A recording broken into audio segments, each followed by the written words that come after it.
Assalamualaikum warahmatullahi wabarakatuh. Waalaikumsalam warahmatullahi wabarakatuh. Bismillahirrahmanirrahim. Alhamdulillahi rabbil alamin. Wassalatu wassalamu ala asrafil anbiya wal mursalin wa ala alihi wa sahbihi ajma'in. Ashhadu an la ilaha illallah wahdahu la syarika lah wa ashhadu anna Muhammadan abduhu wa rasuluh la nabiyya ba'da, amma ba'du. Pertama-tama kita bersyukur kehadrat Allah Subhanahu wa taala beserta menyampaikan salawat dan salam atas junjungan kita yang besar Muhammad sallallahu alaihi wasallam. Dengan rahmat Allah beserta nikmatnya hingga pada saat malam hari yang berbahagia ini kita kembali dipertemukan Allah untuk meningkatkan ilmu dan iman kita kepada Allah Subhanahu wa taala. Allah Subhanahu wa taala memberikan petunjuk kepada sekalian hambanya. Bismillahirrahmanirrahim. Laqad qana lakum fi rasulillahi uswatun hasanah. Maksudnya kata Allah, telah ada atas diri Rasul suri tauladan yang baik bagi kamu. Yang mana suri tauladan yang baik yang dimaksud oleh Allah Subhanahu wa taala?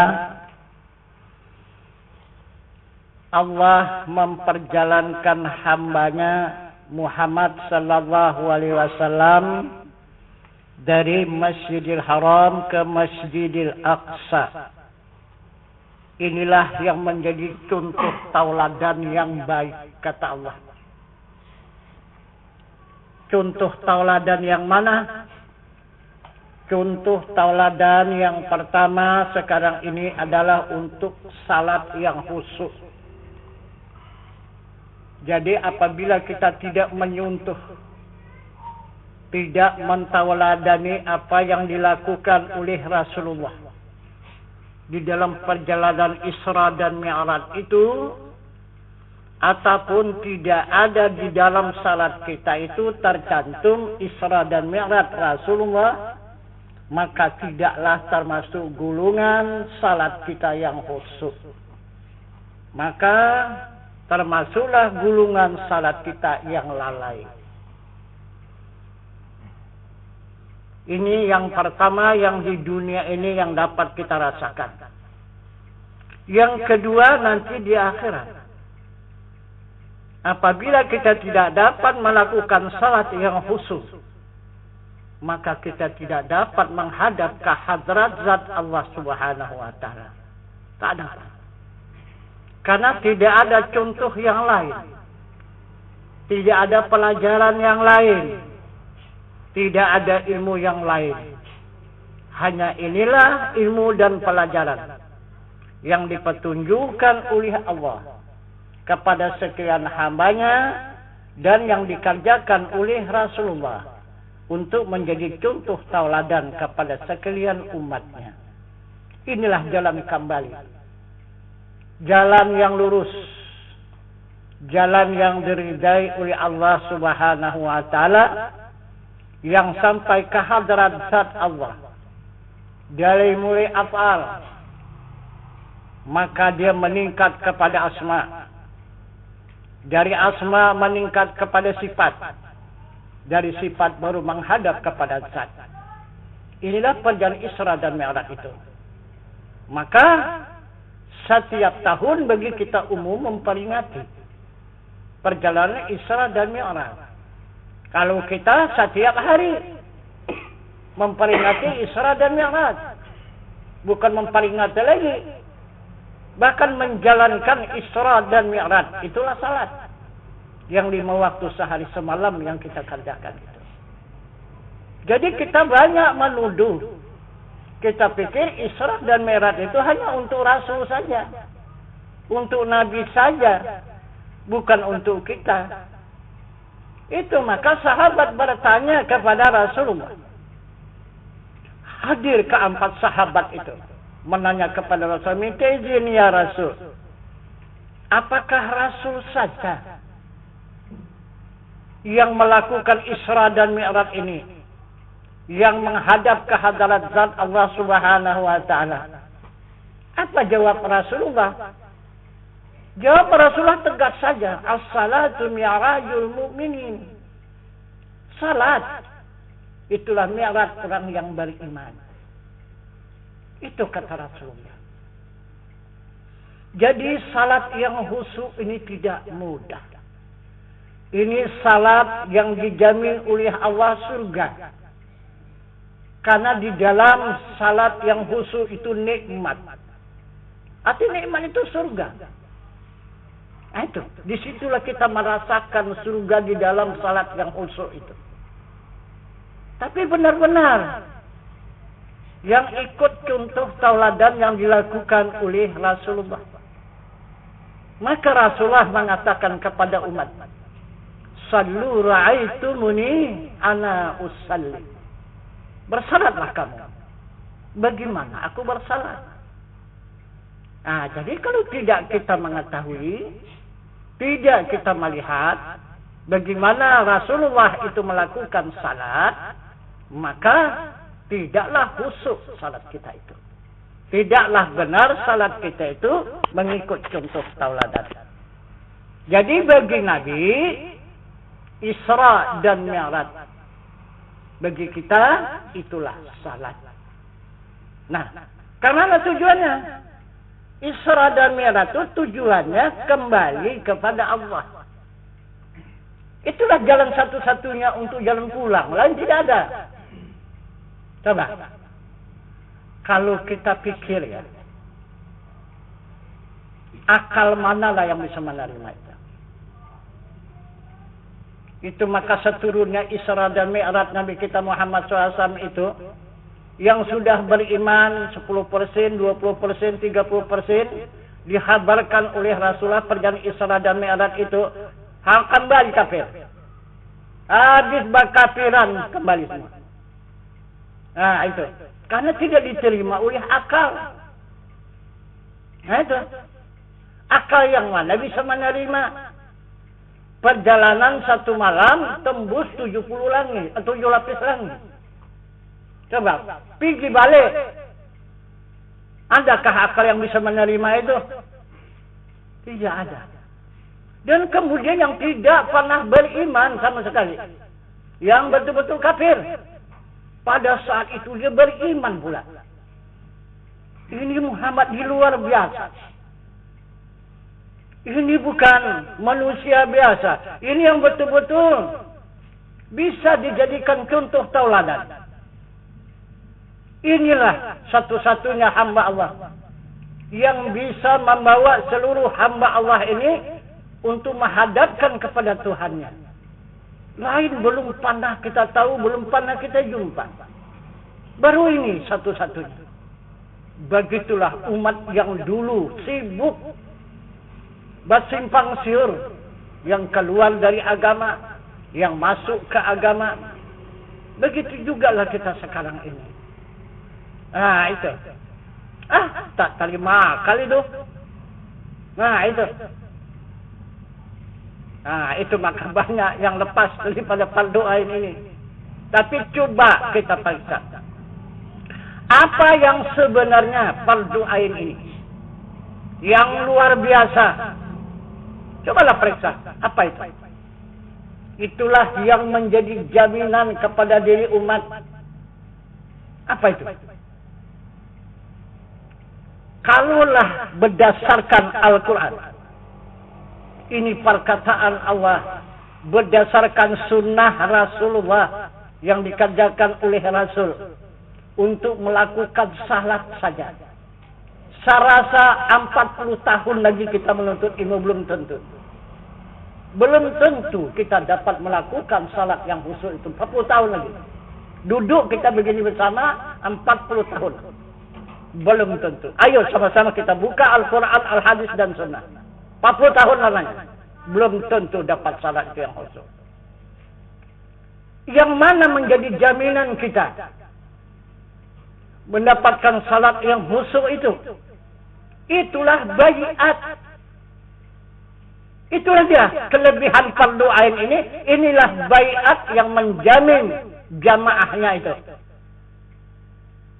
mendapatkan salat yang khusyuk, mendapatkan jalan yang lurus, jalan yang diridai oleh Allah kalau dia pulang.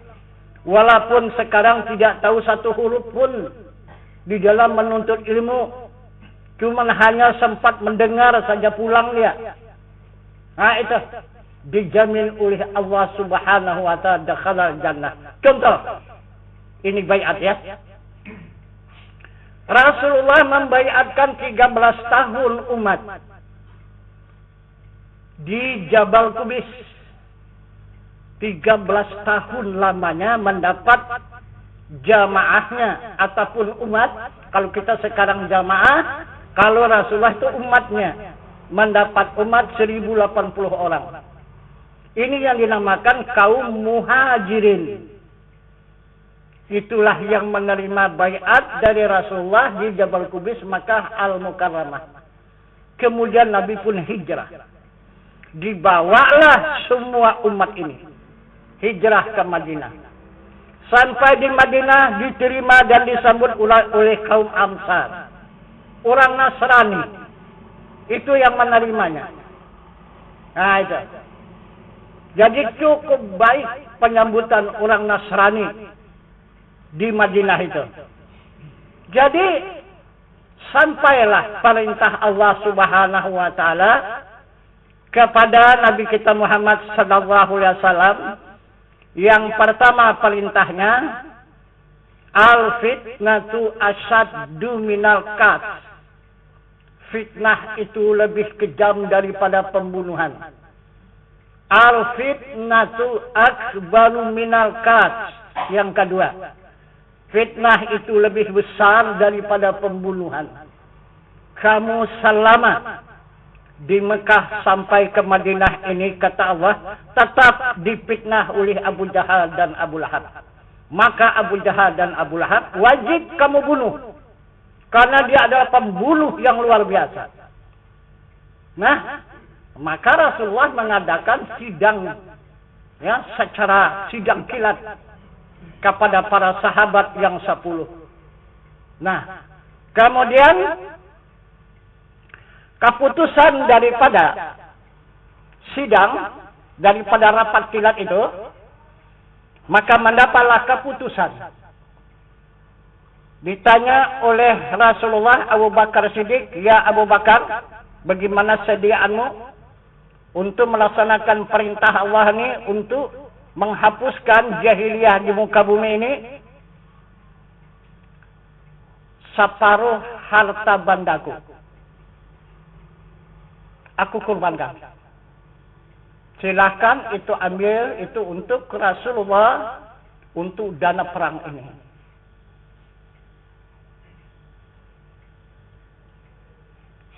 Kau Sayyidina Utsman?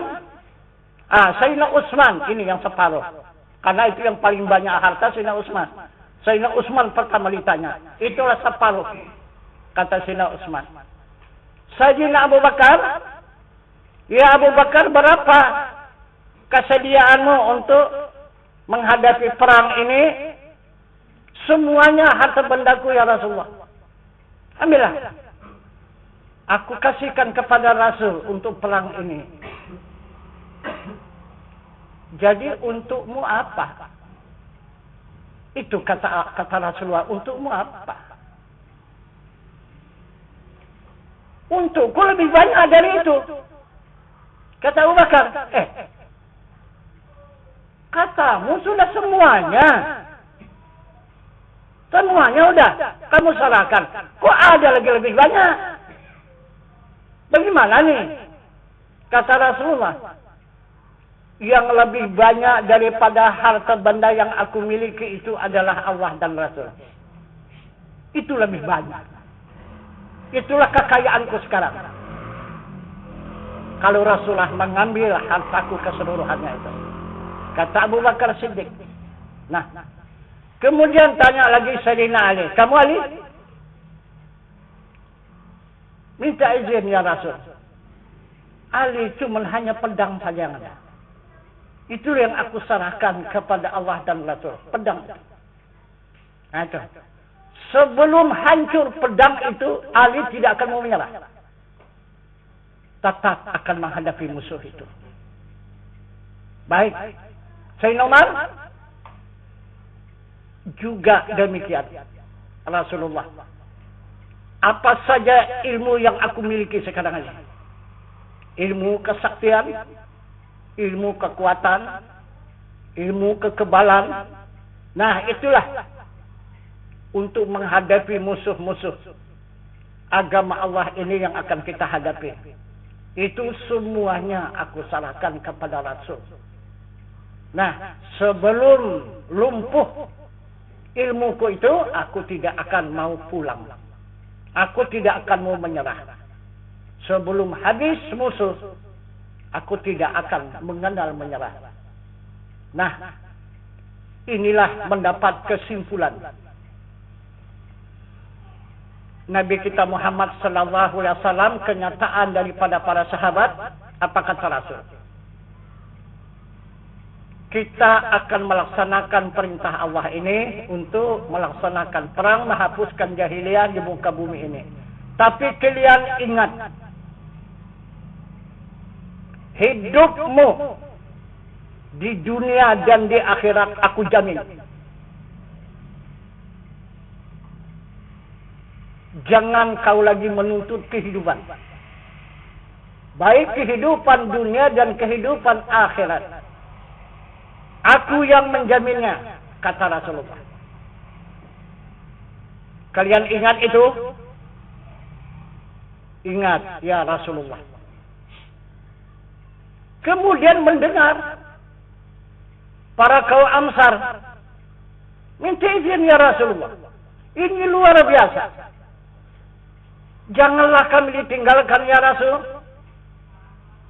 Terimalah kami ya Rasul untuk ikut turut melaksanakan perang ini. Jangan kami ditinggalkan.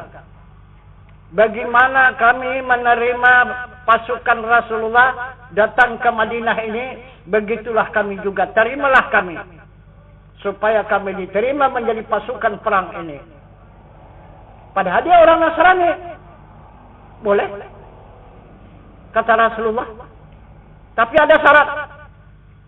Apa syaratnya? Baiat. Mau? Mau ya Rasul?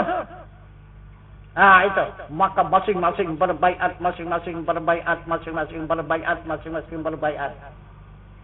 Nah itu. Jadi kalau tidak berbaiat, Rasul tidak mau membawa. Nah itu. Untuk dijadikan pasukan, untuk dibawa ke medan perang. Ini maka ada tuduhan sekarang ini. Apa ada baiat-baiat? Baiat tidak ada 2-3 kali. Rasulullah membaiatkan sama-sama perang. Ini sekarang kita kan tidak perang lagi. Baiat-baiat apa lagi? Ini yang diketahui oleh orang umum. Tahunya baiat orang Nasrani. Kaum Ansar. Bukan baiat orang kaum Muhajirin. Kaum Muhajirin berkepanjangan. Terus berbaiat untuk menyerahkan diri kepada Tuhan. Bukan untuk perang. Untuk menyerahkan diri kepada Tuhan yang hidup, yang tiada mati. Nah itu. Jadi akhirnya terjadilah perang. Terjadi perang. Pertama perang Uhud. Sesudah perang Uhud, kalah pasukan Rasulullah. Nah itu, menerima kekalahan yang luar biasa. Kenapa maka kalah? Apa sebabnya? Tidak patuh dan tidak taat kepada Rasulullah anggota perang itu. Karena Rasulullah sudah pesan, kehidupanmu dunia dan akhirat aku jamin. Nah itu di waktu perang itu. Jadi dipancing oleh musuh. Ini pasukan yang terkuat, pasukan berpanah, diserang oleh musuh itu. Udah banyak musuh itu yang jatuh, kemudian dia mundur. Mundur itu semua perbekalan ditinggal. Masing-masing meninggalkan perbekalan, masing-masing meninggalkan perbekalan, masing-masing meninggalkan. Buat tumpuklah banyak harta. Maka sedangkan situ dihalalkan oleh Rasulullah, itu harta rampasan perang namanya. Maka dihalalkan itu oleh Allah. Apalagi diapakan panah kembali, disimpulkan kembali, disusun kembali panah itu, dikejarlah harta itu tadi. Masing-masing merebutkan harta yang tinggal itu tadi. Yang ditinggalkan oleh pasukan yang lari itu. Tidak cukup pula satu persatu. Aturan cukup satu aja jadilah. Untuk misalnya satu orang, satu mengambil harta yang tinggal tadi. Inilah. Udah diambil yang ini berebut ke sana lagi. Jadi berebut ke sana, berebut ke sana, berebut ke sana, berebut ke datang pasukan dari belakang pasukan Abu Jahal, Abu Lahab. Habis semua, rontok semua kena panah. Tidak ada yang hidup. Nah, itulah mundurlah pasukan Rasulullah itu. Kalah. Tidak ada pasukan lagi. Hampir habis. Nah, itu maka Abu Bakar memohon kepada Rasulullah, ya Rasulullah, pasukan sudah sangat lemah. Mohon kami bantuan. Kalau tidak ada bantuan Rasulullah tidak akan mungkin perang ini diteruskan lagi. Karena musuh sudah keluar banyak. Pasukan kita sudah hampir habis. Maka Rasulullah bermohon kepada Allah Subhanahu wa taala bagaimana untuk memberikan kekuatan kepada pasukan berperang itu. Maka datang dari Allah puasa. Nah itu puasa. Apa arti puasa itu? Inilah yang dimaksud Allah di dalam ayat suci Al-Quran. Ya ayyuhalladzina amanu kutiba alaikumus syiyam kama kutiba alal ladzina min qablikum la'allakum tattaqun. Jadi puasa ini rupanya menghapuskan tenaga yang zahir dan menimbulkan tenaga yang batin. Jadi diri manusia itu dihapuskan, ditimbulkan kekuatan diri malaikat. Malaikat mana bisa mempan di pedang? Manusia ini yang mempan. Nah, maka dilaksanakanlah oleh pasukan. Maka pasukan itu walaupun sedikit lagi yang tinggal, tetapi berapapun pasukan yang dihadapi, tidak akan mundur lagi. Karena tidak ada senjata musuh itu yang membinasakan. Padahal mereka sudah menjamin 100% mendapat kemenangan.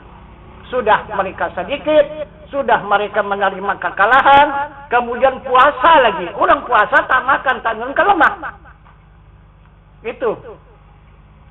Itulah pendapat pasukan Abu Jahal, Abu Lahab, tetapi tertipu. Rupanya tambah luar biasa kekuatan pasukan Rasulullah. Nah, maka dari itu mendapatlah kemenangan pasukan Rasulullah. Ini perang yang kedua itu perang Badar namanya. Nah, itu maka keluar sekarang salawat Badar. Itulah Rasulullah langsung tuh turun. Itu maka bersalawat, pasukan ini di belakang menggiring Rasulullah. Rasulullah di depan. Itu yang kata salawat Badar. Nah, disitulah mendapatkan kemenangan Rasulullah untuk melawan pasukan Abu Jahal dan Abu Lahab itu. Itu. Nah, jadi itulah yang dicontohkan oleh Allah dan Rasul kepada kita pada saat sekarang ini. Kalau bisa kita taatilah apa perintah Allah dan Rasul itu. Kadang-kadang kita jual ketaatan kita kepada Allah dan Rasul gara-gara harta benda. Jangan sekali-sekali kita banggakan harta benda itu, kita lebihkan daripada Allah dan Rasul. Tidak ada harganya harta benda kita kalau tidak ada Allah dan Rasul. Karena diberkati oleh Allah dan Rasul, barulah ada harta benda kita itu. Nah itu. Jadi kita serahkanlah kepada Allah dan Rasul. Harta benda itu kita cuma hanya menjaganya. Kita hanya amanah dari Allah dan Rasul. Nah itu, jangan kita miliki 100%. Itu yang dimaksud oleh Allah dan Rasul.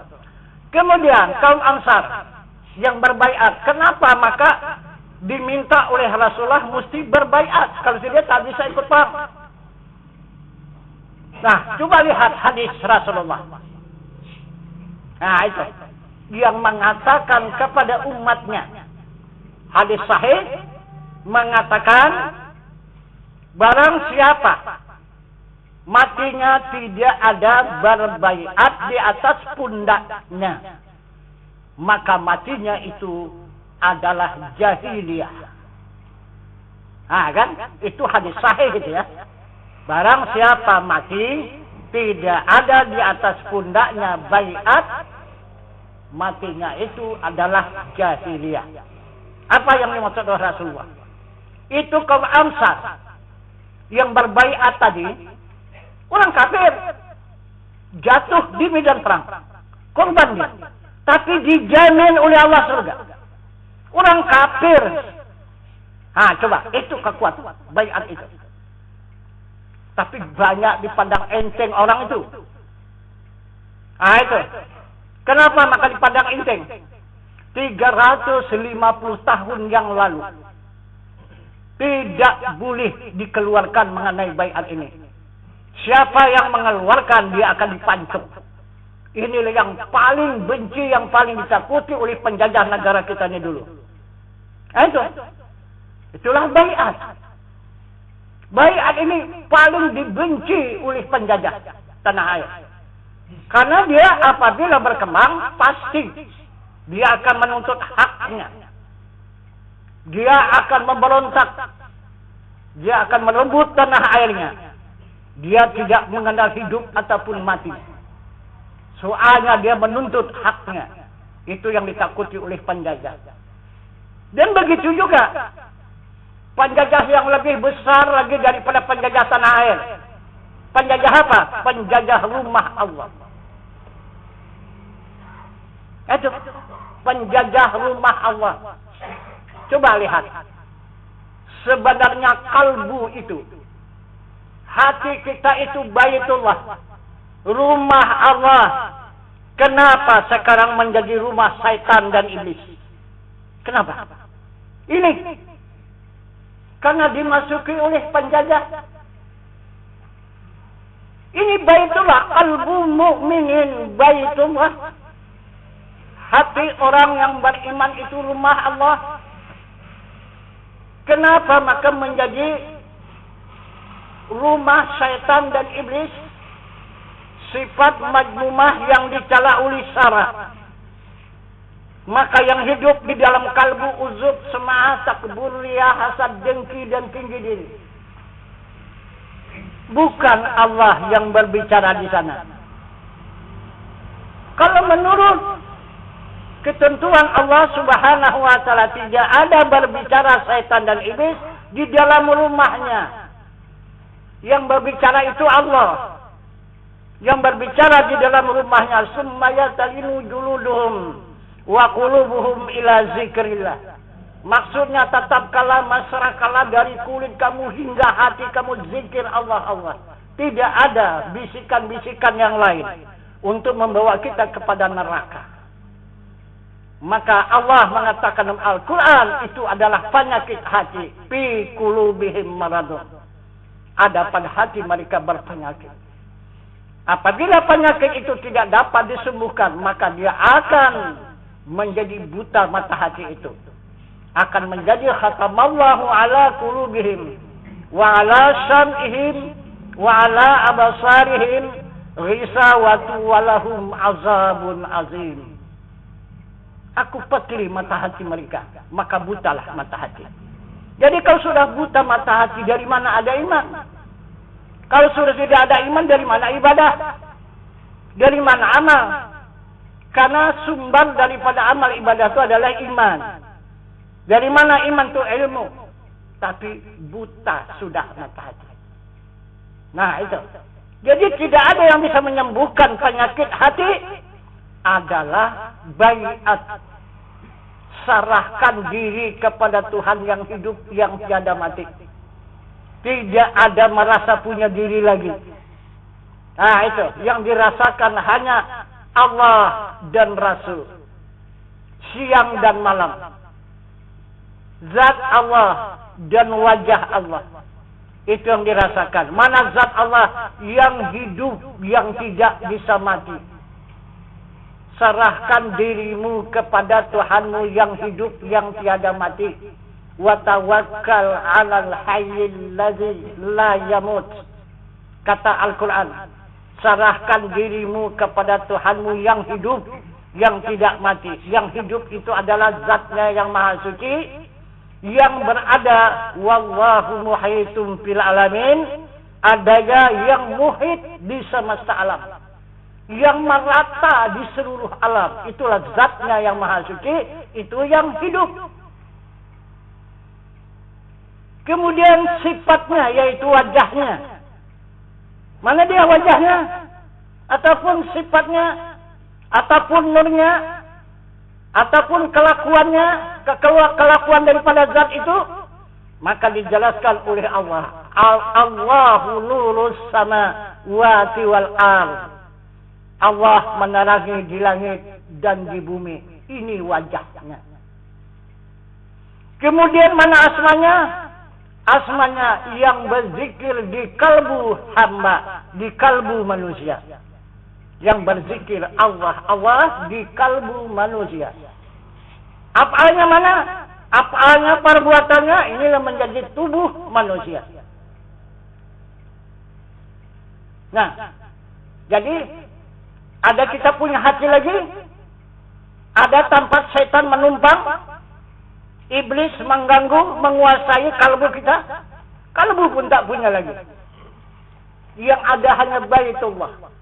Yang ada hanya rumah Allah. Tidak ada punya hati. Nah itu. Tenaga pun tak punya. Yang ada hanya kudrat Allah, kita bergerak. Nafsu pun tidak ada. Kita berkehendak dengan iradat Allah, bukan lagi dengan nafsu. Kita mengetahui, tidak lagi dengan akal. Kita mengetahui dengan ilmu Allah. Kita hidup, tidak lagi pakai tubuh. Yang hidup itu adalah ayat Allah yang ada meliputi seluruh tubuh. Nah, kita mendengar tidak dengan kuping lagi. Kuping itu hanya tempatnya saja yang mendengar dengan sama Allah. Kita melihat tidak dengan biji mata. Biji mata itu cuma hanya sangkar. Nah, itu. Ataupun tempat kita melihat dengan sifat besar Allah. Kita berkata-kata tidak lagi dengan lidah. Kita berkata-kata dengan kalam Allah yang ada pada lidah. Nah, dari mana syaitan dan iblis itu bisa mengganggu kita lagi? Kalau ini benar-benar sudah kita hayati dan kita amalkan. Udah kita kembali kepada Allah.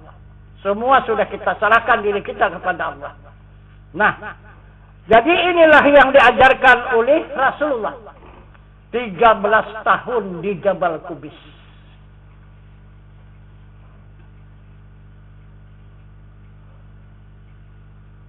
Jadi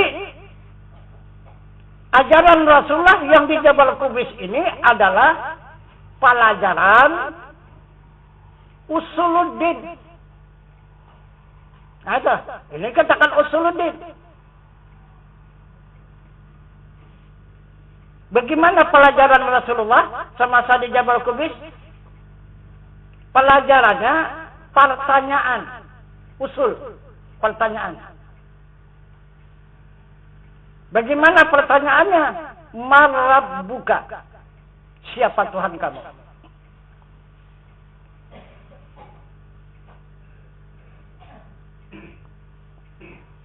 Siapa yang dapat menjawab lepas daripada jahiliyah? Siapa yang tidak dapat menjawab tetap masih di dalam jahiliyah. Kenapa? Arti jahiliyah itu menyembah Tuhan yang dijadikan Itu jahiliyah. Islam menyembah Tuhan yang menjadikan.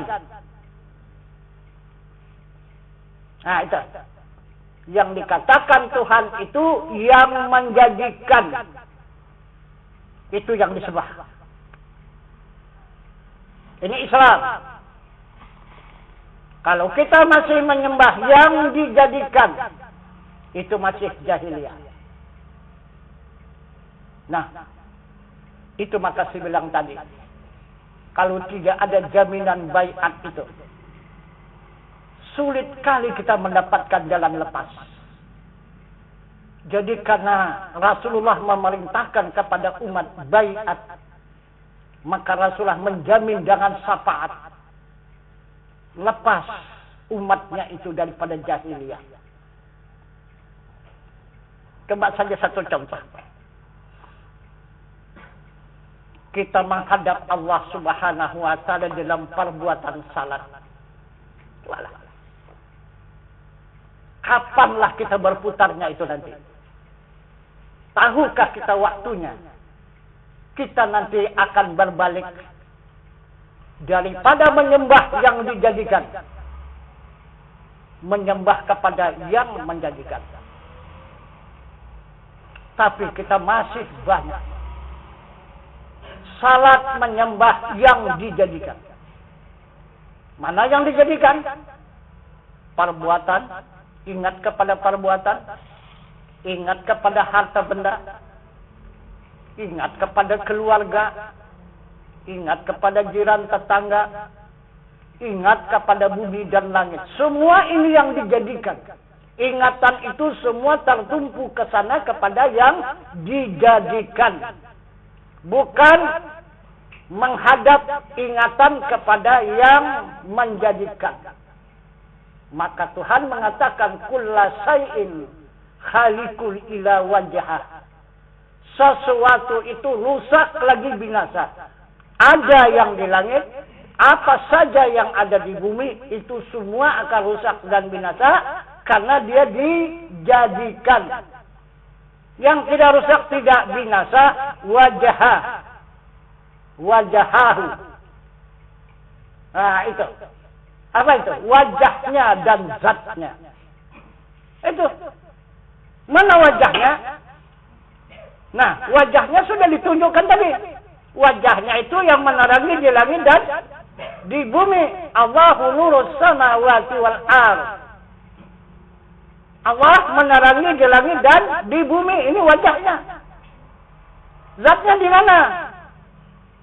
Wallahu muhitum fil alamin. Dia muhit di semesta alam. Yang mana dia zatnya? Itulah yang hidup, yang tidak mati. Itulah hidup kekal dan abadi. Wajahnya mana? Kodrat, iradat, ilmu. Nah ini. Kodrat, iradat, dan ilmu. Yang sebenarnya ilmu itu. Itu. Ilmu itu. Itu wajahnya yang sebenarnya itulah ilmu. Karena yang pertama dilahirkannya adalah ilmu. Itu. Inilah yang dikatakannya di dalam hadis kudusi. Oleh zat Allah Subhanahu wa taala, awwalu ma khalaqallahu taala an-nur Muhammadin sallallahu alaihi wasallam. Nah, ini awal yang pertama-tama sebelum ada bumi dan langit ini. Nah, itu hadis kudusinya. Itu ilmu itulah. Maka ilmu itulah kekasihnya. Nah, itu. Nah, jadi berarti kita adalah yang yakin menuntut ilmu. Kita itu senantiasa beserta kekasih Allah. Itu senantiasa kita siang dan malam berada beserta kekasih Allah. Jadi apa kita? Maukah dimurkai Allah? Tak mungkin kan? Ya pasti juga kita akan dicintai oleh Allah kalau kita senantiasa beserta kekasihnya. Kekasihnya itu ilmunya. Nah itu maka Rasul mengatakan kekasih Allah itu Arab turabbi birabbi. Aku mengenal Tuhanku Jangan Tuhanku. Nah itu. Yang dikenal itu Tuhan, yang mengenal itu Tuhan. Yang dikenal itu zatnya, yang mengenal itu adalah sifatnya. Itu. Sama-sama baka itu. Sama-sama kekal. Nah itu. Nah jadi inilah yang dimaksud oleh Allah Subhanahu wa taala, dia menurunkan dan menjalankan Muhammad itu menjadi suri tauladan. Nah, jadi bagaimana kita untuk mendapatkan salat yang khusyuk itu? 13 tahun sekurang-kurangnya kita bertauhid. Rasulullah siang dan malam memberikan pelajaran kepada sahabat dan umat. Kita seminggu sekali pun payah. Macam mana mau tamat 13 tahun? Nah, ini yang 13 tahun ini siang dan malam. 13 tahun. Nah, jadi kalau kita kalikan, kita seminggu sekali. Ada yang sebulan sekali. Macam mana mau tamat 13 tahun? Tidak bisa. Nah, itu maka yang sangat sulit. Aisyah untuk mendapatkan salat yang khusyuk itu. Apabila salat yang khusyuk, otomatis mendapatkan jalan yang lurus. Jalan kembali kepada Allah Subhanahu wa taala. Itu tidak akan diragukan lagi. Itu pasti selamat. Itu karena atas jaminan Allah Subhanahu wa taala tidak akan tersentuh oleh neraka Anda. Itu maksudnya itu. Nah, jadi kalau kita mengikuti petunjuk ini yang sebenarnya tidak ada jaminan separah Rasul itu sudah 40 tahun lagi. Nah, kita menuntut ilmu ini mungkin di situ baru bisa merasakan. Nah, itu salat yang khusyuk itu. Karena salat yang khusyuk itu ingatan tidak ada kemana-mana, tetap kepada zat, dan kemudian dia adalah nikmat di dalamnya. Di dalam salat itu nikmat. Itu arti khusyuk itu nikmat di dalamnya itu. Jadi nikmat itu surga. Jadi kalau salat yang lalai ini itu neraka isinya. Itu fawailul lil musallin alladzina hum an salatihim sahun. Itu akibat orang yang mendustakan adanya agama. Jadi agama itu apa? Agama itu adanya Allah. Adanya diri Allah itu agama. Jadi mendustakan diri Tuhan. Salat, sedangkan diri Tuhan sudah didustakan. Jadi untuk menghadap, mana bisa menghadap? Itu. Jadi sedikit ini saya ceritakan, tapi ini bukan carut ya. Ini kita terlepas daripada adat ya. Jadi kalau tidak diceritakan macam mana cara memahaminya nanti? Ya kan? Ini yang dikatakan walaupun pahit seperti racun, mesti disampaikan. Itu. Jadi apa yang dimaksudnya? Pahit seperti racun. Sedangkan orang memakan racun kalau ngelupur. Iya kan? Kesakitan. Gitu. Kalau kita memakan racun. Maka lebih pahit dari itu. Kata Rasul. Kalau kita sampaikan yang sebenarnya itu. Nah, satu contoh. Ya. Tapi betul-betul teliti.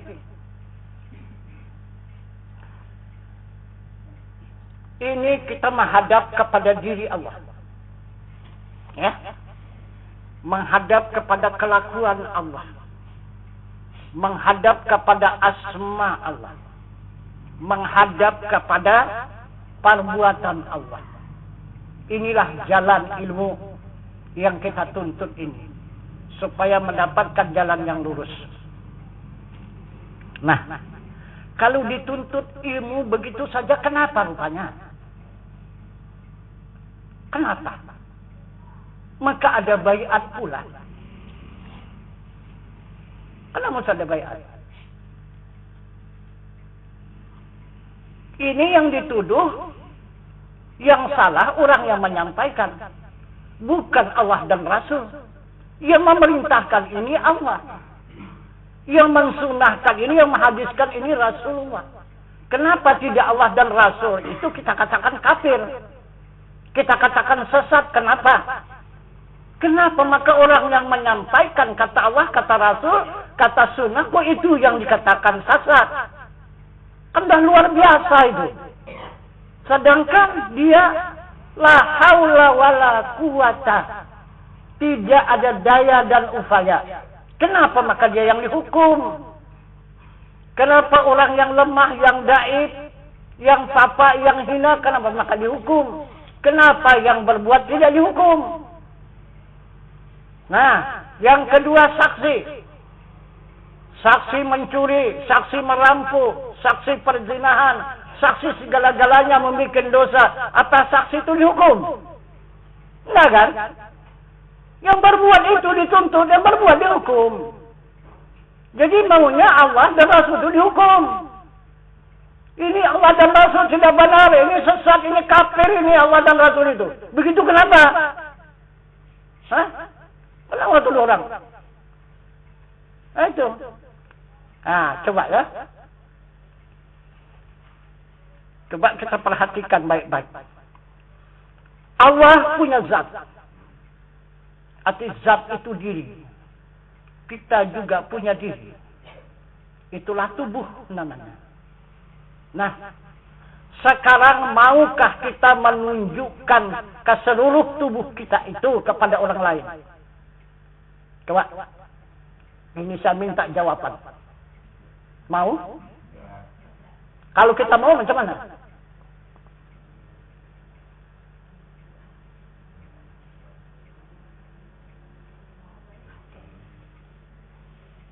Kalau kita mau macam mana?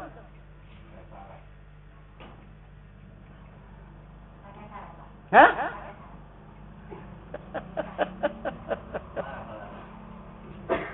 Dilimpar orang. Coba kau percaya terai.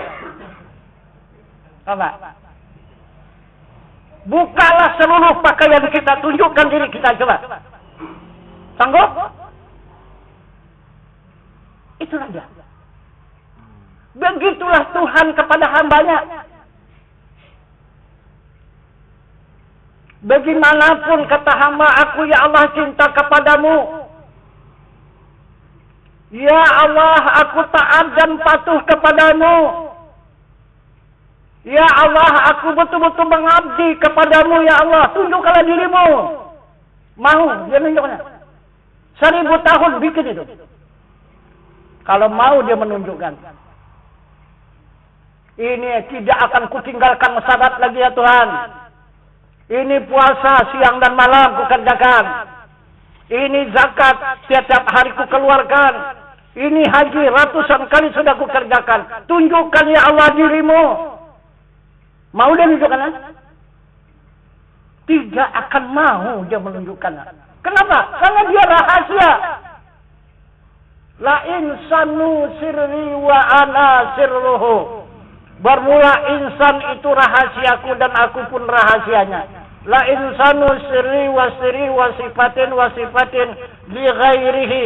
Bermula insan itu rahasiaku dan rahasiaku itu sifatku dan sifatku itu tidak lain daripada zatku. Tidak akan mau dia menunjukkan karena dia rahasia diri manusia dan rahasia semesta alam. Itu diri Tuhan, itu diri Allah. Mana mau sembarang dia menunjukkannya. Nah, tapi luar dari adat tadi ya. Saya bilang tadi, ini kita agama ya. Kata saya tunjukkan. Nah, apakah selamanya sampai mati kita itu menyembunyikan diri kita? Adakah waktunya dan saatnya kita akan menunjukkan diri kita yang sebenarnya? Ada? Ada? Kepada siapa? Hah? Kepada siapa? Coba? Hah? Kepada siapa? Hah, kan? Kepada orang yang sudah menerima nikah kita. Penyerahan diri kita. Itu. Nah, kalau sudah diterimanya nikah kita, macam mana? Hah? Itu. Begitulah baiat itu. Itu arti berbaiat. Kan saya bilang itu nikah. Nah, itu kalau tidak nikah itu haram. Usahakan kita apa kan? Hanya menunjukkan diri itu saja haram hukumnya. Ah itu. Coba haram hukumnya. Itu. Kalau tidak yang sudah yang menerima diri kita. Nah, jadi kalau kita kepada Allah, dia sudah diterimanya diri kita. Kita yang menyerahkan. Kita yang nikah. Kita yang menyerahkan kepada Tuhan. Diterimanya diri kita. Baru ditunjukkannya dirinya. Ini bukan enteng itu sebenarnya. Cuman ini belum dibuka rahasianya itu. Jadi orang pandang enteng mengasal soal baiat ini. Itu. Jadi coba. Misalnya. Kita menegakkan rumah tangga. Kita berhasil mendapat keturunan yang banyak. Dan mendapat harta benda yang banyak. Tetapi tak nikah. Macam mana? Dapat ketenangan? Tidak dapat ketenangan. Itu dia. Jadi ini luar biasa nikah itu. Tidak usahkan melaksanakannya. Kita hadir untuk menyaksikan itu wajib itu ya. Jadi kita kan dua menerima undangan itu. Undangan nikah, undangan pesta. Kalau pesta itu harus atau sunat? Itu. Tapi yang sebenarnya itu adalah sunat. Karena di situ menyatukan keluarga. Kalau pestanya itu. Tapi kalau nikahnya itu diundang kita. Tidak datang. Haram kita itu. Berdosa kita itu. Itu wajib kita hadir di situ. Undangan pernikahan. Itu. Karena Rasulullah mengatakan dalam sabda. An-nikahu sunnati. Faman lam ya'mal bisunnati falaysa minni. Itu pernikahan itu pekerjaanku. Siapa-siapa yang tidak melakukan bukan dari gulunganku. Itu kata Rasul. Nah, jadi inilah sebenarnya baiat itu. Jadi supaya kita jangan kena fitnah selalu. Jadi kalau ada fitnah, ada penangkis kita. Tidak akan mendapat keridaan seumur hidup melakukan salat, puasa, zakat dan haji kalau tidak baiat. Tidak akan jumpa ridha Allah, tidak jumpa. 1000 tahun kita menuntut ilmu sampai dimanapun tingkatnya tidak akan mendapat syafaat Rasul. Walaupun 1 hari berbaiat kita mati mendapat syafaat Rasul, dijamin Allah kita lepas daripada neraka. Nah, karena sudah mendapat ridha Allah. Apabila mendapat syafaat Rasul, otomatis mendapat ridha Allah. Maka Rasul mempertunjukkan kepada umat bagaimana orang mendapat ridha Allah. Allahumma inna nas'aluka ridhaka wal jannah. Tidak ada orang yang masuk surga itu tanpa ridha Allah. Mesti melihat ridha Allah. Ridha Allah mendapatkan daripada jaminan syafaat Rasul. Kalau tidak ada ridha Allah. Itu. Jadi cobalah kita renungkan, kita pikirkan baik-baik. Sia-sialah kita beragama ini tanpa baiat. Itu maka Rasul mengatakan tidak ada di atas pundaknya mati dia adalah jahiliyah. Kalau sudah jahiliyah apa ada? Ada.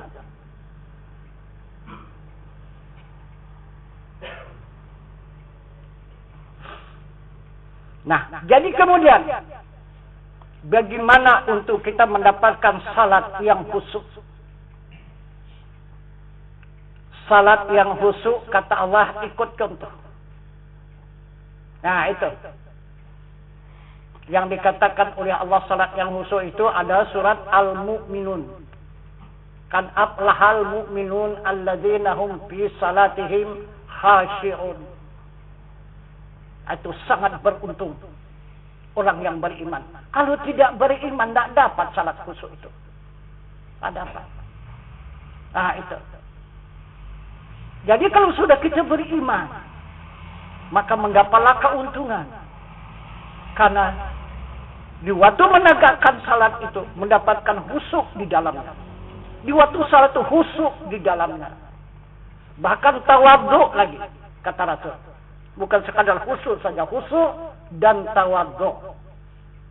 Nah, itu. Jadi ini salat ini adalah jalan kita pulang.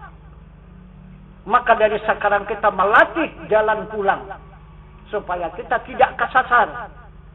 Nah, itu. Kalau sudah terus kita berlatih, maka terjaminlah jalan kita kembali itu tidak akan kesasar.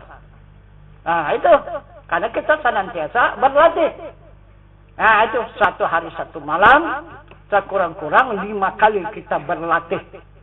Nah, itu untuk menghadap kepada zat Allah Subhanahu wa Ta'ala yang Maha Suci dan untuk memandang kepada sifatnya yang suci. Ah, itu. Nah, maka Nabi kita Muhammad sallallahu alaihi wasallam mengatakan kepada kita, apa kata Rasulullah? Jika kita mau mengikuti salat Rasulullah, apa jalan? Maka Rasulullah menunjukkan jalan. Talibul ilmi faridatun ala kulli muslimin wal muslimat. Maksudnya bermula menuntut ilmu fardu atas tiap-tiap muslim laki-laki dan muslim perempuan yang akil balik. Yang mana ilmunya? Pertama ilmu syariat. Kedua ilmu tarikat. Ketiga ilmu hakikat. Dan keempat ilmu ma'rifat. Nah, ini jalan kita untuk mengikuti Muhammad itu Isra dan Mi'raj. Jika sudah kita tuntut ilmu syariat, maka kita bisa ikut serta mengikuti perjalanan Muhammad Isra dari Makkah sampai ke Baitul Muqaddas. Itu dengan ilmu syariat. Kemudian kita tingkatkan ilmu kita kepada ilmu tarikat. Barulah bisa kita mengikuti Rasulullah berjalan di langit 7 lapis langit. Tarikat itu langit, menjalani langit. Jalannya jalan tarikat, ilmunya. Nah, itu. Nah, kemudian Nabi berjalan di alam nur 70.000 lapis. Maka diwajibkan oleh Rasul kita menuntut ilmu hakikat. Jika kita tuntut ilmu hakikat, kita ikut turut bersama Rasulullah berjalan di alam nur 70.000 lapis.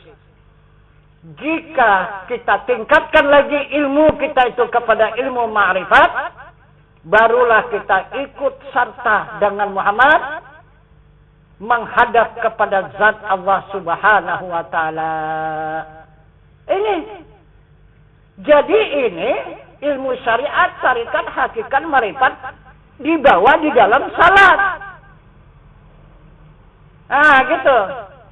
Jadi ilmu syariat untuk mensalatkan badan jasmani kita, ilmu tarikat untuk mensalatkan hati kita, ilmu hakikat untuk mensalatkan ruhani kita, dan ilmu ma'rifat untuk mensalatkan nurani kita, yaitu jiwa kita. Ah, itu jadi semua salat, maka khusyuk dia. Ah, itu badan kita salat, hati kita salat, ruh kita salat. Ah, itu jiwa kita salat. Jadi menyeluruh. Ini yang dimaksud oleh Allah, ya ayyuhalladzina amanu dkhulul silmi kaffah. Wahai orang yang beriman, masukkan diri kamu ke dalam Islam secara menyeluruh.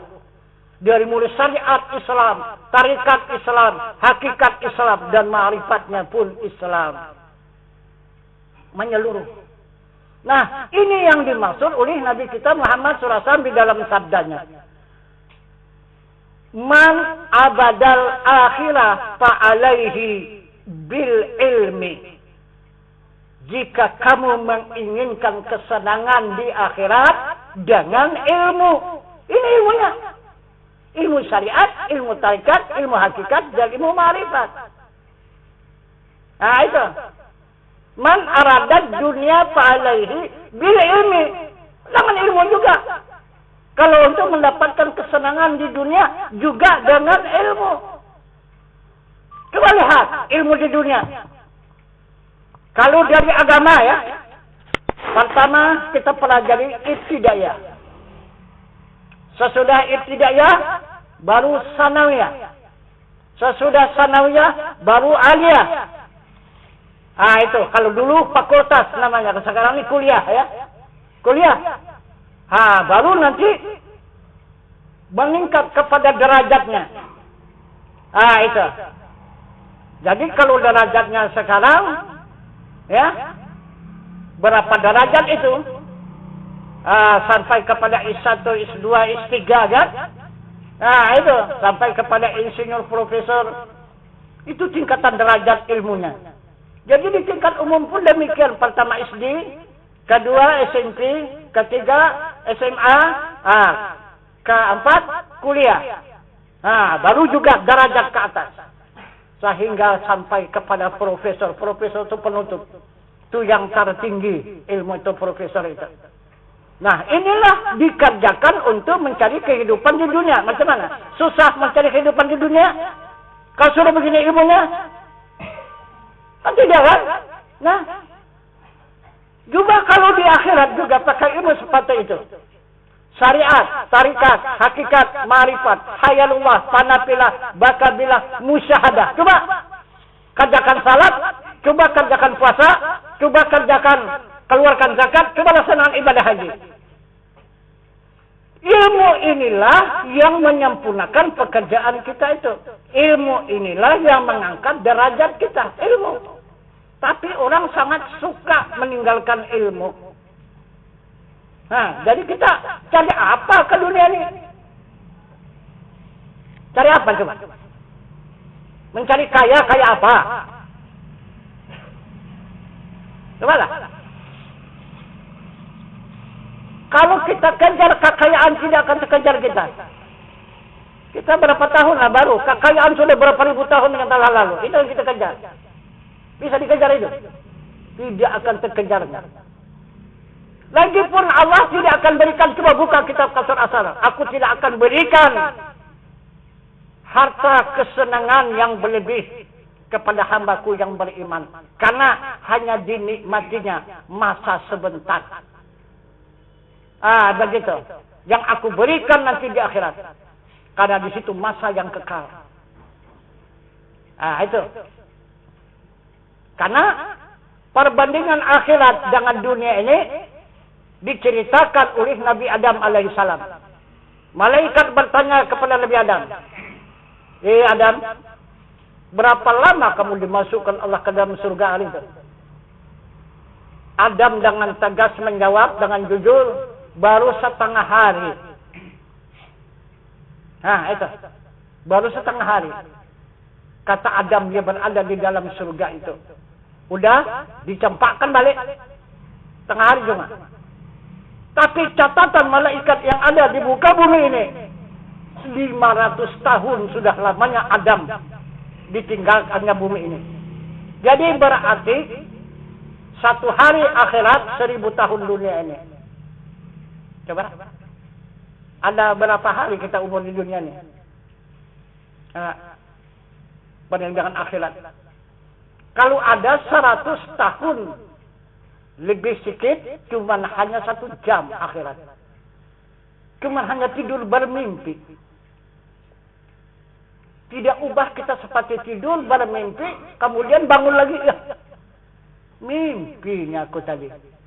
Nah, begitu juga lah nanti jiwa kita itu. Itu.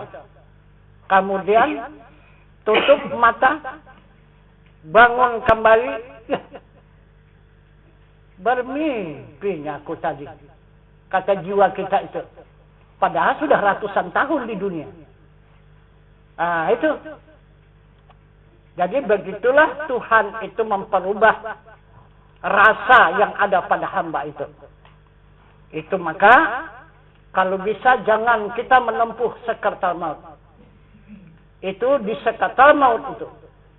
Apabila kita tidak lulus. Tidak kita menerima nikmat dari Allah. 1 jam. Kalau dikatakan orang dunia sekarang ini koma ya. 1 jam. Tapi perasaan kita itu 1000 tahun. Nah, kalau kena 1 hari 1 malam, 24 jam kita koma, 24.000 tahun di sakaratul maut. Macam mana kita merasakannya itu? Nah itu. Begitulah kekuasaan Allah Subhanahu wa Ta'ala itu menjalankan hambanya di muka bumi itu. Maka dari itu Allah menuntut kepada hambanya supaya benar-benar hamba itu bertakwa kepada Allah itu. Bukan hanya sekedar beriman saja, bertakwa. Apa arti takwa? Mudah kali kita menyebut itu takwa itu. Iya kan? Nah, yang dimaksudnya dalam Al-Quran tattaqun. Apa itu? Arti takwa itu kepada Allah. Arti takwa itu kita sudah punya ilmu. Jika sudah punya ilmu, baru kita tingkatkan menjadi iman. Sesudah menjadi iman ilmu itu, baru kita tingkatkan menjadi amal. Sesudah menjadi amal iman itu, baru ditingkatkan menjadi ibadah.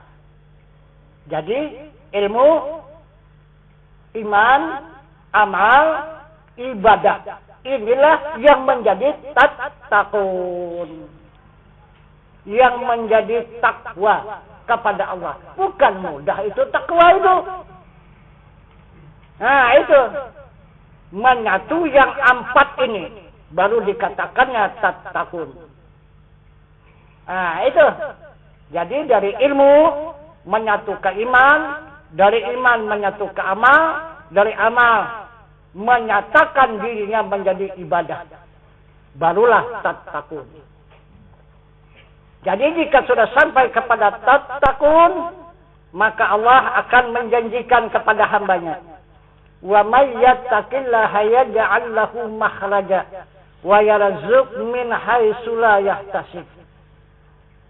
Barang siapa yang bertakwa kepada Allah diberikan jalan keluar dan diberi rezeki yang tidak disangka-sangka. Itu janji Allah Subhanahu wa Ta'ala. Ah itu. Nah, jadi inilah jalannya kita untuk mendapatkan salat yang khusyuk tadi. Kita mesti salat itu diisi dengan ilmu. Ilmu syariat, ilmu tarikat, ilmu hakikat, dan ilmu ma'rifat. Ilmu syariat mengenal af'al Allah, ilmu tarikat mengenal asma Allah, ilmu hakikat mengenal kepada sifat Allah dan wajah Allah, dan ilmu ma'rifat mengenal kepada zat Allah. Itulah yang menjadi salat. Maka salat itu khusyuk. Nah, jadi salat itu tidak ada berbau hamba dan tidak ada berbau malaikat. Usahakan hamba, malaikat pun tidak ada di dalam salat itu. Salat itu minallah, billah, lillah, daripada Allah, kepada Allah, bagi Allah. Coba, maka dikatakan kata Allah, kamu bukan salah, kamu hanya berbohong. Coba, di mana saatnya kita berbohong itu? Di mana? Sadar apa enggak kita bahasa kita berbohong? Ya. Sesudah kita takbir menghadap ke hadrat zat Allah Subhanahu wa Ta'ala. Itu takbir itu menghadap kepada zat ya. Fa'bud ini sembah aku. Nah itu menghadap kepada zatnya. Nanti menghadap itu mengingat wa aqimis salata li dzikri. Tegakkan salat ingat aku. Maka kita pun berkata di hadrat zat Allah, Inna salati wa nusuki wa mahyaya wa mamati lillahi rabbil alamin. Lillah si rabbil alamin. Itu salatku, ibadahku, hidupku dan matiku hanya milik Allah, Tuhan semesta alam. Coba macam mana? Tak ada milik kita kan? Tak ada milik kita salat itu. Nah, kemudian timbul di belakang. Berdiri Allahu Akbar, ruku Allahu Akbar, sujud Allahu Akbar, duduk Allahu Akbar. Kemana? Siapa yang mengatakan Allahu Akbar itu? Kita memuji Tuhan kita. Di mana Tuhannya? Di atas. Itu paling banyak di atas ya. Itu paling banyak tuh. Nah, intikatnya di atas sana. Allahu Akbar berdiri. Allahu Akbar ruku. Sebelakangi Tuhan yang di atas tadi. Allahu Akbar duduk. Tertunggungi Tuhan tadi. Kejam sampai itu. Tertunggungi Tuhan tadi. Orang dia di atas. Kita nyuruh ke bawah. Kan ditunggingi Tuhan itu. Nih Tuhan kita bilang. Kita tunjukkan punggung kita itu. Kemana itu coba? Coba.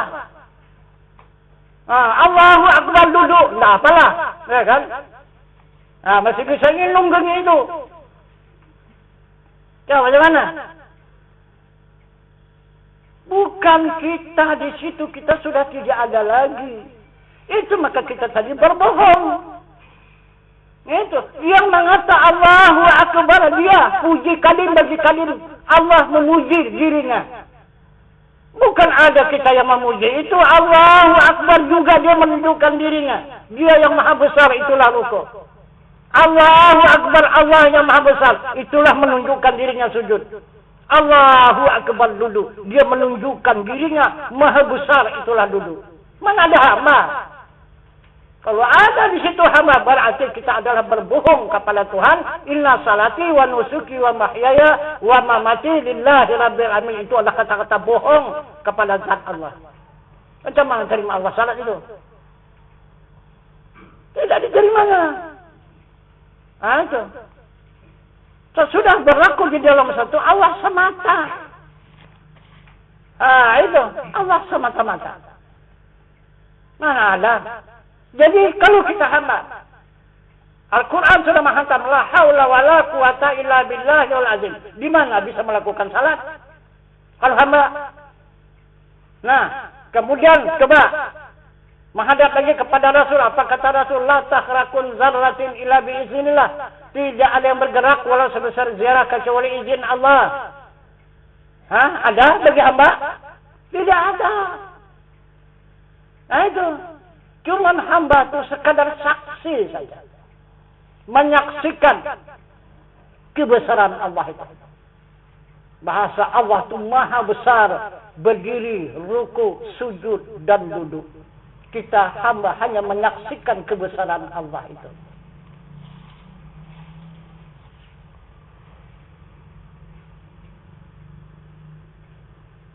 Nah itu maka dikatakan masjid itu rumah Allah. Nah itu. Bukan rumah orang kan? Rumah Allah. Ada pernah kita melihat Allah masuk ke dalam masjid itu? Ada pernah melihat Allah masuk ke dalam masjid?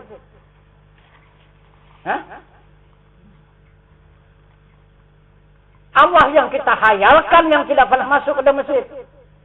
Yang di atas sana. Memang tak pernah masuk. Yang di atas sana tak pernah masuk ke masjid. Tapi kalau Allah yang wajib ada, itu yang selalu masuk ke masjid. Itu maka rumah Allah. Tapi Allah yang wajib ada ya. Yang wajib sadia. Nah. Wujud artinya ada. Yang ada itu Allah Ta'ala. Wajib Allah Ta'ala ada. Mustahil Allah Ta'ala tiada. Nah itu. Apa tandanya Allah Ta'ala itu ada? Kalau dulu tauhid yang pertama, baharu alam sekaliannya. Baharu alam sekaliannya. Jadi dengan adanya alam yang baharu ini menunjukkan adanya Allah. Nah ini. Jadi inilah tandanya Allah itu ada karena ada alam ini. Nah itu. Yang kedua, dia pakai Al-Quran. Nah itu. Tidak lepas juga daripada alam ini. Yang mana di Al-Qurannya Allahul ladzi khalaqas samawati wal arda wa ma bainahuma. Maksudnya Allah menjadikan 7 lapis langit dan 7 lapis bumi antara keduanya. Nah ini. Jadi adanya 7 lapis langit dan 7 lapis bumi ini menunjukkan adanya Allah. Pasti adanya Allah. Kalau tidak, pasti adanya Allah. Bumi dan langit tidak ada. Karena dia bumi dan langit menunjukkan adanya Allah. Kalau kata Rasul ini majaz. Bayang-bayang. Mustahil ada bayang-bayang. Kok tidak ada yang punya bayang. Nah itu. Jadi, keterangan yang kedua menunjukkan Tuhan itu ada. Pertama, baharu alam. Yang kedua adalah Al-Quran. Yang ketiga, ada lagi keterangannya. Yang ketiga, Al-Quran juga. Yang mana dia? Fawarabis sama'i wal ardi innahu lahakum islama annakum tantikun. Demi Allah. Bersumpah lagi Allah. Menjadikan 7 lapis langit dan 7 lapis bumi, maka adalah ia. Adanya ia. Seperti kamu bertutur-tutur. Seperti kamu berkata-kata, katanya. Tiap-tiap kamu berkata, ada yang mengatakan. Yang mengatakan siapa? Coba. Itu kan dekat. Itulah memastikan adanya Allah, maka kamu berkata-kata kan, bertutur-tutur. Jika kamu berkata, pasti ada yang mengatakan. Dan siapa yang mengatakan? Kalau tidak Allah. Itu. Maka berkata-kata kita dengan Allah. Wa kallamallahu Musa taklima. Telah berkata-kata Allah dengan Nabi Musa dengan sempurna kata. Bukan hanya Nabi Musa saja, ke seluruh manusia. Siapa yang punya lidah? Itu. Berkata-katalah dengan Tuhannya. Itu. Nah, jadi inilah yang tidak kita ragukan lagi. Walaupun kita belum mendapatkan salat yang khusyuk, tetapi kita sudah berada di jalan salat yang khusyuk. Itu maka dimaafkan oleh Allah. Maka Allah akan menerima keridaan salat kita itu. Walaupun kita belum merasakan khusyuk, tetapi Allah sudah menerima salat kita itu salat yang khusyuk. Cuman kita belum merasakan itu saja. Itu. Karena jalannya sudah ditunjukkan oleh Rasulullah salat yang khusyuk itu pakai ilmu syariat, ilmu tarikat, ilmu hakikat dan ilmu ma'rifat. Barulah sesuai dengan contoh tauladan yang dilakukan oleh Rasulullah yang dijalankan oleh Allah Subhanahu wa taala. Nah, itu. Jadi itulah salat yang diridai Allah, salat yang khusyuk yang mengikut contoh tauladan yang dilakukan Rasulullah. Jadi tidak akan kita ragukan lagi salat itu, jangan ditunggu-tunggu lagi. Aku belum bisa salat ini karena belum khusyuk. Jangan. Iya. Jadi kalau kita pulang tahun muka tahun depan salat belum ada. Bagaimana? Itu. Ini tidak lagi ditunggu. Yang ditunggu separasul. Separasul sudah kita terima. Nah, jadi berarti itu sudah wajib kita lakukan. Tidak kita menunggu lagi. Tapi kalau belum kita menerima baiat, itu masih meragukan. Jadi siapa yang menjamin? Coba, tak ada yang menjamin kan? Itu. Nah, kita sudah mendapatkan jaminan. Jaminan dari Rasul syafaat, jaminan dari Allah keridaan. Jadi tidak akan ragu lagi kita mengerjakan salat kita, puasa kita, zakat kita, dan haji kita. Jadi yang dikatakan haji itu kalau kita kerjakan mabrur atau mabrura. Apa arti mabrur itu? Menerima 3 surga. Itu. Haji itu 3 surga yang diterima. Pertama, tanah surga. Kedua, istana surga. Dan yang ketiga, kebun surga. Itulah haji. Itulah yang kita bawa pulang kemarin. 3 buah surga yang kita bawa pulang. Nah, gitu. Berapalah modalnya kita ke sana? Tapi 3 surga yang kita bawa pulang. Mana dia tanah surga? Itulah kalau kita masuk ke Masjidil Haram. Tawaf di Baitullah. Tawaf kita di rumah Allah, menghadap ke rumah Allah. Itu diberi Allah tanah surga. Karena kalau kita masuk ke Masjidil Haram itu kita memberi salam.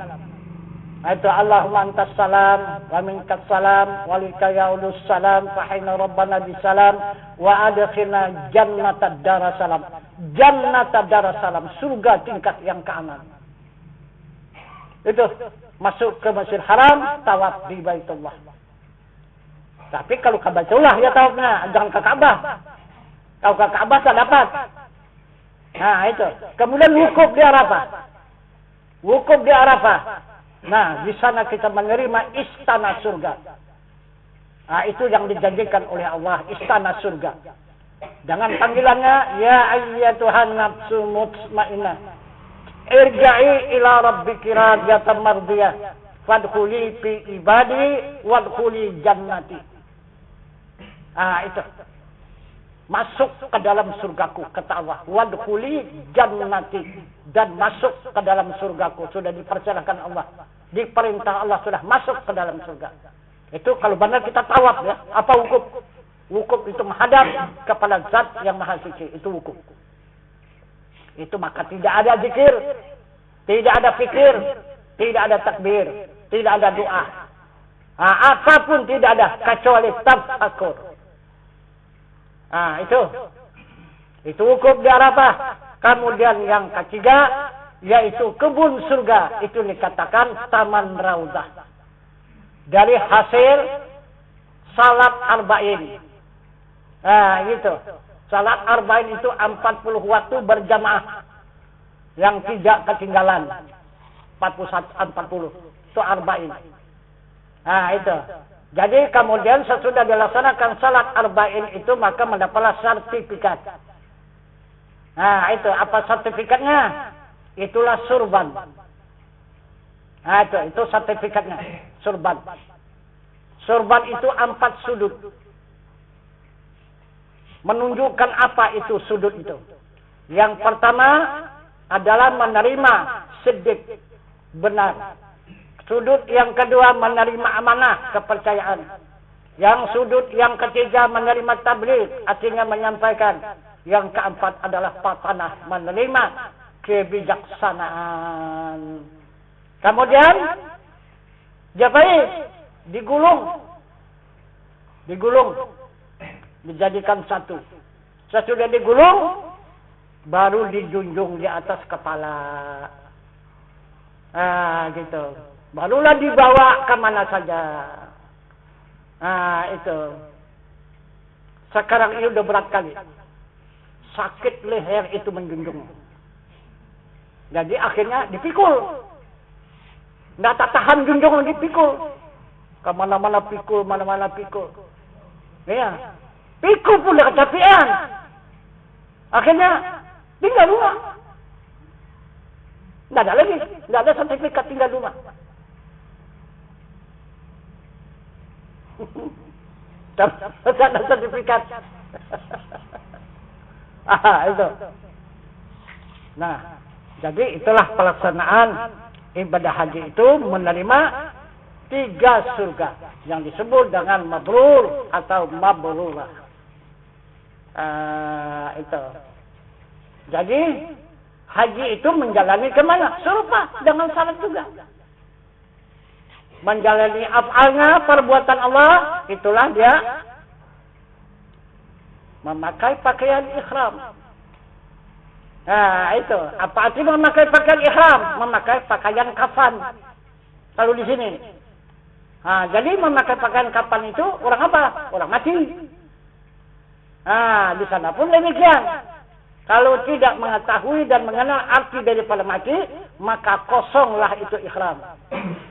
Karena itu yang dimaksud oleh Nabi, mautu qabla anta mautu, matikan diri kamu dahulu daripada mati kamu. Merasakan diri kita mati, itulah ihram. Jadi sekarang ini kalau kita senantiasa merasakan diri kita mati, yang hidup itu adalah Allah. Jadi senantiasa kita ini ikhram. Walaupun tidak memakai pakaian ikhram, tapi diri kita itu tetap di dalam ikhram, di dalam kesucian. Ini maksudnya. Nah, jadi itu yang dikatakan oleh Rasulullah, man arafa nafsahu bil mauti fakat arafa rabbahu bil hayati. Siapa-siapa yang mengenal dirinya dengan mati, sesungguhnya mengenal Tuhannya dengan hidup yang tiada mati. Jika sudah kita kenal Tuhan itu yang hidup, kita mati. Itulah ikhram. Nah, itu. Yang sudah ikhram, maka teruslah berjalan. Kemana? Menuju Baitullah, menuju rumah Allah. Maka pulanglah menuju rumah Allah. Nah, itu. Mana rumah Allah? Nah, itu. Itulah tawaf. Jadi tawaf itu untuk menghadap ke rumah Allah. Itu maka 7 kali putaran. Sesudah 7 putaran, kemudian mencium Hajar Aswad. Nah, berarti kita dapat meminta ampun dan meminta maaf daripada segala kesalahan dan dosa kepada Allah Subhanahu wa taala. Allahumma innaka afun karimun tu'affa fa'fu anni. Itu. Nah, jadi kemudian sudah kita mendapat keampunan dan kemaafan, baru silahkan memandang wajah Allah. Pandanglah wajah Allah yang laisa kamitslihi syai'un wa huwa samiul basir. Itulah sa'i, safa dan marwah. Nah, itu maka dari bukit Safa menurun lari-lari kecil, kemudian naik ke Marwah, kemudian berdoa menghadap kepada Ka'bah, lari lagi turun lagi di pertengahan itu lari kecil, kemudian mendapatkan itu bukit Safa 7 kali ulang. Nah, jadi maksudnya itulah kita memandang wajah Allah yang 7 tingkatan itu. Kemudian sesudah wukuf di Arafah itu menghadap kepada Zat yang Maha Suci. Nah, itu menghadap kepada Zatnya yang Maha Suci. Nah, itu maka dikatakan irji'i ila rabbiki radiyatan mardiyah. Nah, itu mari menghadap kepada Zatku dengan hati yang reda dan aku ridai. Itu wukuf. Jadi jika sudah kita bisa menghadap kepada Zat Allah yang Maha Suci, maka terbang 2 penyakit. Penyakit apa? Apa penyakit yang terbang itu? Penyakit alawamah dan penyakit amarah. Alawamah itu binatang yang ada pada diri kita itu terbangnya. Kemudian amarah itu syaitan dan iblis. Itulah yang kita limparkan ke zumrah. Nah, binatang dikurbankan di Jabal Kurban, dan amarah yaitu setan dan iblis dilimparkan, dikembalikan ke zumrah. Maka tinggallah diri kita satu saja. Nafsu mutmainnah, jiwa yang tenang. Itu yang kembali. Nah, itu. Maka kembalilah ke Makkah Al-Mukarramah, kembali menghadap Baitullah, kemudian barulah menghadap kepada tempat Rasulullah, itu Madinatul Munawwarah. Itulah salat arba'in tadi. Nah, jadi juga tidak terlepas daripada af'al, asma, sifat dan zat. Itu haji. Jadi kalau 100 kali pun pergi ke Mekah sana, tidak mengenal mana af'al, mana asma, mana sifat, mana zat, itu hanya melancong aja itu. Bukan haji itu, maka dikatakan mardud oleh Rasul.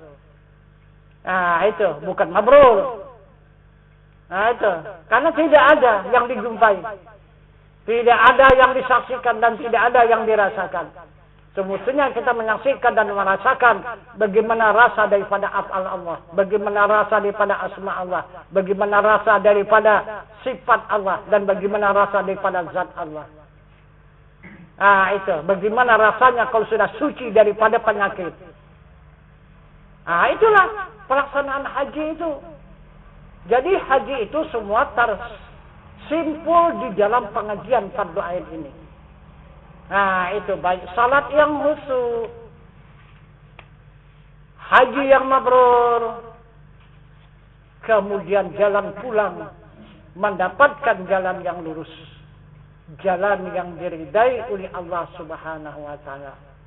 Nah, jadi ini panjang pelajaran kita pada malam ini. Barangkali kita padakan dulu sampai di sini. Begitu. Jadi PR yang lalu mungkin tak terjawab ini. Iya kan? Sudah 11:30. Jadi kita sampaikan keterangan-keterangan ini supaya dapat dipahami, supaya dapat nanti disimpulkan, artinya diimankan, kemudian baru sama-sama nanti akan kita amalkan.